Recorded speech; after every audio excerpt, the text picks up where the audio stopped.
బిస్మిల్లాహిర్ రహ్మానిర్ రహీం. అపార కరుణామయుడు పరమ కృపాశీలుడైన అల్లాహ్ పేరుతో.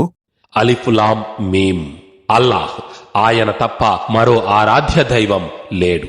ఆయన సజీవుడు, సర్వ సృష్టికి మూలాధారం.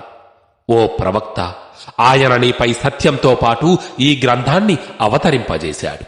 దానికి పూర్వం వచ్చిన గ్రంథాలను అది ధృవపరుస్తుంది. ఆయనే తౌరాతు, ఇంజీలు గ్రంథాలను అవతరింపజేశాడు. ఇంతకు మునుపు ప్రజల కొరకు మార్గదర్శకత్వంగా. ఇంకా గీటురాయి ఖురాన్ని కూడా ఆయనే అవతరింపజేశాడు. అల్లాహ్ ఆయతులను తిరస్కరించిన వారికి కఠిన శిక్ష పడటం ఖాయం. అల్లాహ్ సర్వాధిక్యుడు, ప్రతీకారం చేసేవాడును. నిశ్చయంగా భూమి ఆకాశాలలోని ఏ వస్తువు అల్లాహ్కు గోప్యంగా లేదు. ఆయనే తాను కోరిన విధంగా మాతృగర్భాల్లో మీ రూపురేఖలను మలుస్తాడు. ఆయన తప్ప మరో ఆరాధ్యుడు లేడు. ఆయన శక్తి సంపన్నుడు, వివేక సంపన్నుడు కూడాను. నీపై గ్రంథాన్ని అవతరింపజేసినవాడు ఆయనే. అందులో సుస్పష్టమైన ముహ్కమాత్ వచనాలున్నాయి.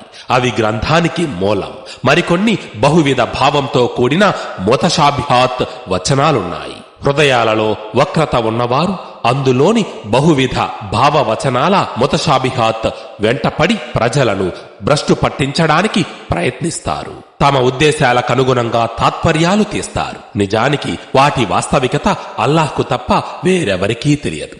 అయితే జ్ఞానంలో పరిపక్వత పొందినవారు మాత్రం మేము వీటిని విశ్వసించాం, ఇవన్నీ మా ప్రభువు తరపున నుంచి వచ్చినవే అని అంటారు. వాస్తవానికి బుద్ధి జ్ఞానాలు కలవారు మాత్రమే హితబోధను గ్రహిస్తారు. వారు ఇలా వేడుకుంటూ ఉంటారు: మా ప్రభు సన్మార్గ భాగ్యం ప్రసాదించిన తరువాత మా హృదయాలలో వక్రతను రానీయకు. నీ వద్ద నుంచి మాకు కారుణ్యాన్ని ప్రసాదించు. నిశ్చయంగా నీవే గొప్ప దాతవు అని. మా ప్రభు, నిశ్చయంగా నీవు జనులందరినీ ఒక రోజు సమీకరిస్తావు. ఆ రోజు రావటంలో సందేహానికి ఎలాంటి ఆస్కారమూ లేదు.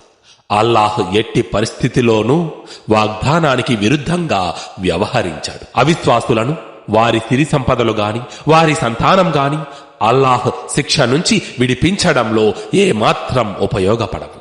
నరకానికి ఇంధనం అయ్యేవారు వీరే.